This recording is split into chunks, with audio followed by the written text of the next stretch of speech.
Hi, I'm Countess Carcass, and I'm here with my super huge coffee to get through a long and fun night with Scum Inc. A couple of new guys coming up in the electronic scene, from the punk scene actually, that's where I know them from. So we're excited to see them on this side of the fence, go have a chat with them and see what they're up to. Alright, so I am speaking to Scum Inc. and this is Troy and Rory, and this is their first show, live show together. That's right. When did you guys get started? So we got started in 2015. Fun story, and actually Scum Inc. as a band was born here at Dickens Pub, Yes. Terminus 2015, and it started as a bet. A very, very drunken bet that said, I bet you assholes can't make electronic music and end up playing Terminus. Challenge. And yeah, challenge accepted. And me and Rory hate losing. Yes, no doubt. We do not suffer victory lightly. And maybe it's because of the hours and hours of competitive video games we played. Yeah. But when somebody says, nah, ain't gonna happen, we're gonna hang out. Hell yeah. So it started with a borrowed MIDI controller and a stolen copy of Ableton, which we then bought shortly thereafter, paid for legitimately, more than once. Even more legitimate. Exactly. And then the synthesizers started having kittens. And we couldn't put them up for adoption. And now we're all full of hardware and making games brick groups. Oh, I know. Once you get one. And we're playing tournaments. Awesome. I know. That's like super fast. So, when was your last show? You just did a DJ performance? Yeah, the last show we played was at Dickens, March of last year. We were supposed to be opening for Ghost, who had some visa problems at the border, so Scott from my Barton Sphere came down and headlined the show with his Singularity sound. But that was the very first show we played, and to get that together was pretty much me on stage with an Ableton controller just mixing back and tracks. I know, and now you've got like, what, 3 albums out, and you're going to Terminus, and this is only your first real show with you guys both in it together? It's like, the first, I would call this the first real Scum Inc. show. Right. It's the show we always wanted. But you've totally exploded, like on your Bandcamp page, like everybody absolutely loves what you're doing. What style of music would you say it is? It leans to more towards synthwave, but it has a video game tone. It does, very well, and a lot of our other influences. I mean, to write My Fist Is Fight, while we were writing that record, we watched Bloodsport 36 times. Oh my god! Over the course of writing it, one year. In One calendar year. One calendar year, Bloodsport. 36 times. So that's like, once every 3 days, pretty much, or 4 days. So.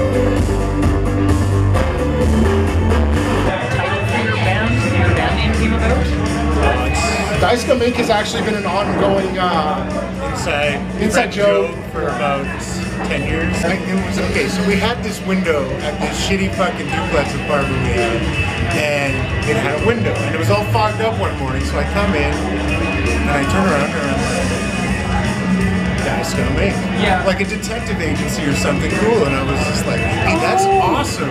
Actually, I really like that. Yeah, That's and really it just, inspired. And then we just started slapping that label on everything. Yeah, exactly. We made our own Monopoly game, like the most vulgar Monopoly game ever. It's got Scum Monopoly. Oh, I love that. Oh my god. Then there was the Scum Foosball. Yeah, we made our own foosball entertainment center out of it, and then... You already have merch forever. Yeah, exactly. And the music had to come. Oh my god. Yeah, so we were an evil mega corporation before we That's were. That's what we were. We're the corporation to end all corporations, basically. It's I like love that. the top of the top conglomerate that owns everything. Right? That's what Scum Inc. And the funny thing is that it's like we didn't know what to call the band, so we used Scum Inc. as a working title. And then by the time we were actually ready to release records, we didn't have a better name for it, so we just stuck with it. It was bad. And as an evil mega corporation, we don't keep lawyers in escrow. Well then, you have your own game coming. Yeah, well, Conquer the world. Scum Inc. Alright, so we gotta talk equipment. I know you've got a lot of synthesizers, so, and you said that you had to choose what you were bringing for your shows. Yeah. You feel like talking about what you're gonna work with tonight? So we gear our backline towards the songs that we're playing. Yeah. We tend to, when we sit in the studio, we always try and refine our palette. We've got a lot of gear to pick from, Right. and we want to find songs that can use the same backline, so we don't have to gut the entire studio to play one show. So tonight we're using the Roland System 1, the Roland SH201, which is an older synthesizer back from the 90s, and we're using a microcord to run all of our bass lines. Oh, excellent. And then everything else, all backing tracks, are being sequenced through the MPC Live, which is our new wonder box that just does everything awesomely.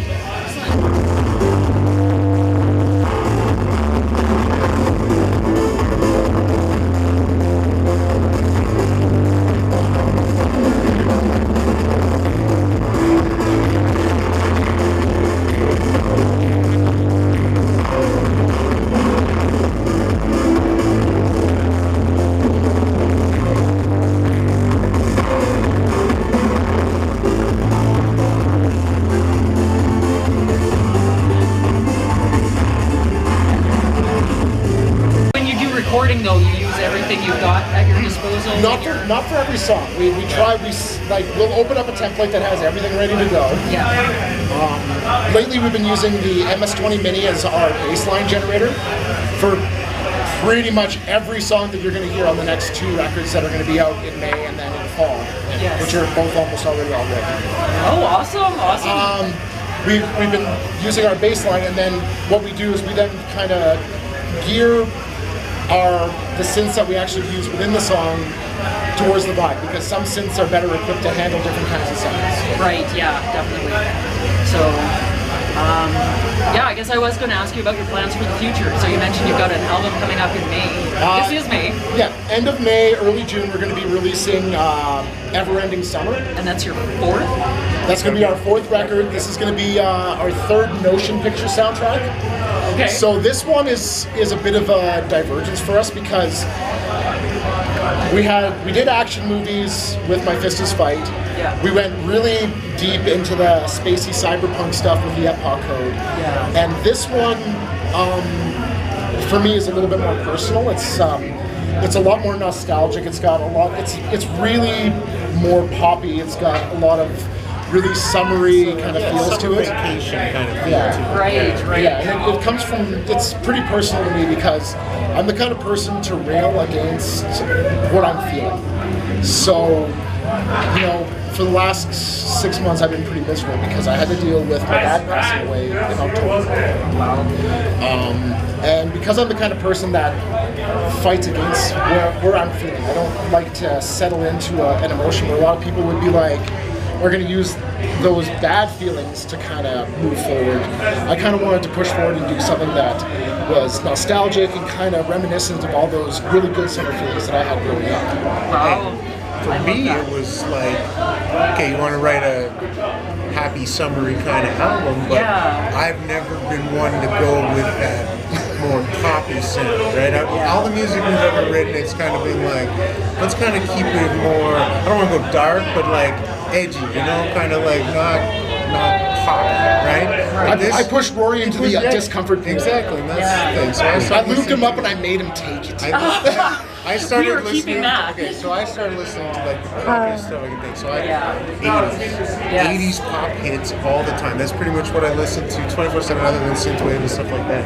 But I dropped all the grew up punk. in the 80s. I dropped all the punk. I dropped all the metal. I dropped all the classic rock that I listened to before, as like consistently, and just took up the punk and said, okay, I can make That's really tasty open-minded. hits. Yeah, no, exactly. And this, because I'd been in such a rut when it comes to, okay, we were in the Rigor Morticians for almost 10 years. Yeah. So it's like, okay, we're doing a niche thing for the same amount of time, and it's never grow. It grew, but it didn't grow in the way It didn't deviate from what it was intended. Exactly. You want to change how you're thinking entirely, right? So we started another band, and we went in a completely different direction, but that still wasn't fulfilling, and that's kind of what led to this project. Was it's like we have a singer who's unreliable. I think you know about that, but yes, I do. yeah. Hey-o. But we need an outlet, right? Right. So this is kind of what led to this. And this is entirely different. Like synthesizers is way different than amps and guitars. Like a lot of metal musicians and punk musicians are so intimidated by the synths. So you guys just got into it when you got into this style of music, Well, right? not Was it really, brand because new? I always like back in. I mean, for me, coming to play synthesizers was a long way. I started I cut my teeth going to goth and industrial shows in the 90s in Calgary. You know, I was a regular at the Warehouse. Oh, were you? Yeah, so I mean, I grew up on a steady diet of like Skinny Puppy and Eisters and Neubaut, and listening to weird noise stuff like Crank, and getting into, first generation EDM, listening to Covenant and stuff like and B&B Nation are still some of my favorite bands of all time. Yeah. And I didn't really start exploring what I could do from a punk rock sense until Ror-Y started saying, no, fuck you, listen to this all the time. We're going to drink beers and you're going to listen to this and you're going to fucking like it because goddamn your robot ears. Yeah. But then he tried. When I first met him, he's like, listen to this. Listen. And I'm like, nope, I cannot listen to this. This is horrible. But I got him. I fucking got him eventually. Yes. And a large expansion of mind, if you will, And you reached out and got into a whole different world of music.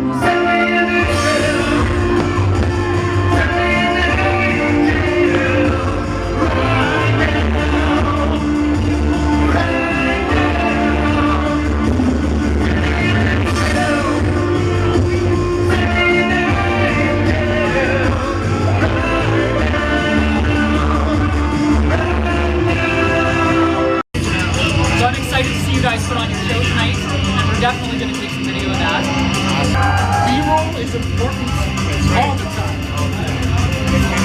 It's called B-roll, Nick. B-roll. All right, well, we look forward to seeing you guys up on stage, and thank you so much for talking. Anytime, Countess. Excellent. Do you want to get a beer for me and Marie on top? On choice tab?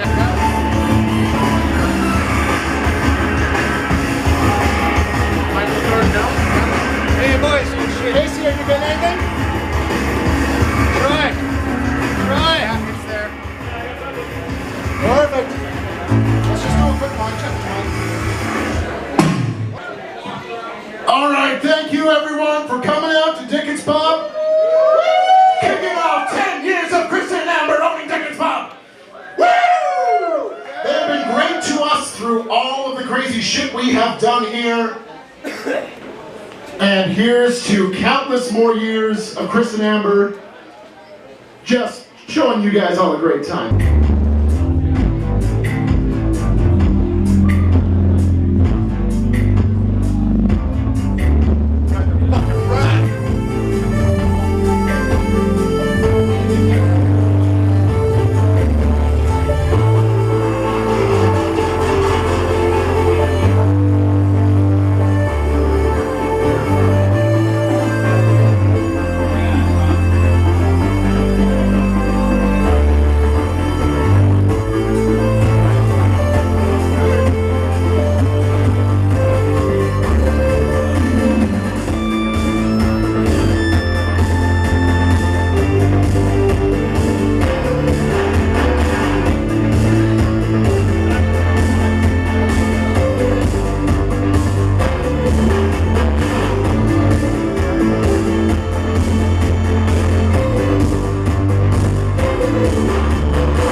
guy here.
Take that sweater off. Yeah, it's all here. Not that.